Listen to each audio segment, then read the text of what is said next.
जय जगन्नाथ आसते आज आम घरे किपर पनीर स्टिक प्रस्तुत करवा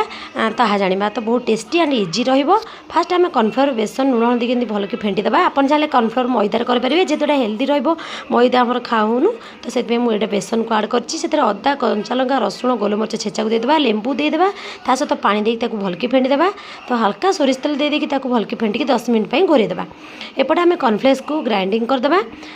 तो देखो पाउडर बनईदेवा के सुंदर पाउडर बन जाइए आपन चाहे हाँ काश्मीर चिली पाउडर भी पकई पारे जेहतु मो पु को राग हो छोट छुआ मुझे पकईनी तो एपटे देखो बेसन और कॉर्नफ्लोर के सुंदर फुली जाइए आम पनीर गोटे गोटे बुड़ेकी एमती स्टिक रे गुंथी दबा कॉर्नफ्लेक्स को चारिपट जाक देदेवा सबुआड़े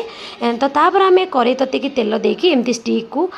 छाणीबा चारिपट जाक ब्राउन कलर होला पर्यंत छाणीबा ब्राउन कलर होला पर ताको आम काढ़ीदेबा देखते केते सुंदर देखा जाउची तो तापर आम बीट लुण देदेबा तापर आम खाइबा थरे एमती बनातु पिला दिंतु बहुत टेस्टी लगे कमेंट जनइबे किपल रही।